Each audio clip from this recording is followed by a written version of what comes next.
Well, each Thursday, Chris Kenny catches up with David Penberthy, News Corp columnist and host of Breakfast on 5AA in Adelaide. Pembo, good to have you on. It's been an extraordinary week, all about the royal family, all about an incredible woman. What's been the reaction from your listeners? I'd be interested to know.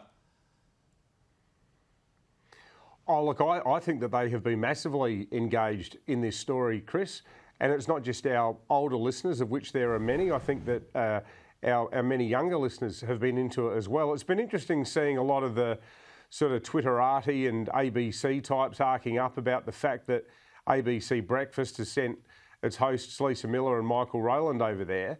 I mean, we're talking here about the second longest living, not just monarch, but leader in the entire history of the world. Yes. We are now witnessing what could potentially be the biggest public outpouring of grief that the planet has ever seen. There are any number of angles to this story, but the most important one, and I actually stayed up the other night well past my Brekkie radio bedtime. I became transfixed on the meeting that Charles had at the church in Belfast with the Speaker of the Irish Parliament, who's a Sinn Féin MP. You know, a generation or so ago, the IRA would have been being cheered on by Sinn Féin if they'd managed to take somebody like Prince Charles out.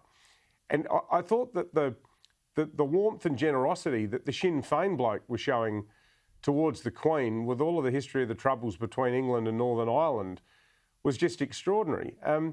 So I don't really think that the Twitter view that somehow this story's being overdone is so out of step with mainstream opinion. I think that our listeners haven't been able to get enough of it. And part of that is that there's multiple entry points to this story. I mean, from her 16 or 17 visits to Australia, many of the Queen's visits involved visiting Adelaide. We have a suburb here, Elizabeth, out north, that's named after her. It was also the home of the car industry. She came here in 1963 when the suburb was proclaimed. She also opened the expanded Holden plant. So all of our listeners have had stories along the lines of, I was there that day. Yeah. You know, I shook a hand. I met the Duke. People can relate to this because she's touched so many of our lives. Yeah. Whether you're a Republican or whether you're a monarchist, it does not matter. It's one of the incredible changes in world history from a person that was probably the most known individual on the planet. You're exactly right. I want to ask you about the $5 note. All sorts of names floating around about who's going to be on the $5 note. Don't we just leave it as it is? 100%. I would not change the $5 note at all. And, you know, the idea that she's not automatically on the note as a matter of protocol. It's not like having the monarch's profile on the back of coins. As I understand it, that's the part of the deal with the mint. So the RBA are the ones who look after the notes. But after serving for 72 years, I would have thought that, and you know, I just mentioned all of the many trips that she'd made to Australia, our shared system of government. Even if we did make a constitutional change, surely there are elements of our heritage that we still remember. Yeah. I mean, the Queen's being given the send-off that she's getting because she's such a magnificent human being. Yes. And for so many Australians, I think, and I'm a Republican, you know, I voted yes in '99, although I must admit that with some of the carry-on that some of the Republicans are bunging on at the moment, my republicanism is hanging on by a fingernail. I'd leave her there. Yes. I'd leave her there. Leave her there on the $5 note and don't consider anyone else whatsoever. To something different, Shane Warne's daughter Brooke has slammed Channel 9, David, for going ahead with a telemovie about her father's life, writing on Instagram, do any of you have any respect for Dad or his family, who did so much for Channel 9, and now you want to dramatise his life and our family's life? 6 months after he passed away, you are beyond disrespectful. Now, Pembo, we were always going to get a telemovie on the Spin King's life. Given his popularity, it'll rate through the roof. It's a difficult one, this one. Well, it is, and I must admit that of all the networks to be countenancing such an idea, I'm surprised that it's Channel 9, which for so many years was the home of Shane Warne as a broadcaster.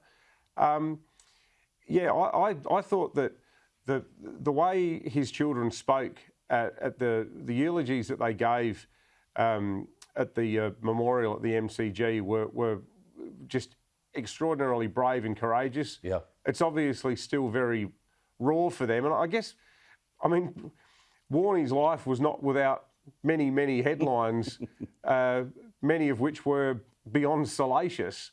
But at the end of the day, he was still a really loving dad, an especially loving dad.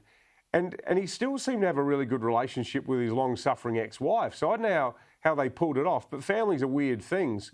And the warmth that the kids all felt for him, while there's all sorts of stories that are harrowing and end up being told in popular culture, I admire the kids for going into bat for their dad the way that they have. Yeah, I agree, but I will be looking at the telemovie nonetheless. Now, here we go again, mate. A high school on the central coast of New South Wales has put up posters next to their traditional same-sex toilets. The woke signs read, he, they, she, they. Now, I think the kids are smart enough to work out which toilet to use, but no wonder the parents are annoyed. Oh, look, I actually think some of this sort of really out there activist stuff can actually end up having the reverse effect. Rather than making schools feel safer, I actually think they can result in kids being teased and made to feel odd and uncomfortable. We had a situation here at one of Adelaide's most elite private schools a few months ago where a young man, and this is an all-boys school, he's been battling gender identity issues, and he's now transitioned to being a woman, which actually makes him the first female student of this college. Now, on the face of it, a lot of people might look at that and go, "Well, that's bizarre, that's odd. How can that happen?" But the school's handled it in a really mature and loving way. I think this sort of preemptive sort of gesturing with signs and pronouns and stuff like that, though, can sort of risk creating issues where none actually exist, different from taking a pragmatic approach to an issue like St Peter's College did here in Adelaide. I would have thought. You do this stuff under the radar. You don't do it so overtly because it can create problems for those who are probably in the firing line. Oh, yeah, and look, I think this is becoming more of a thing. I mean, I know of workplaces that have suddenly called all the staff together and said, everyone's got to come along today to a pride breakfast.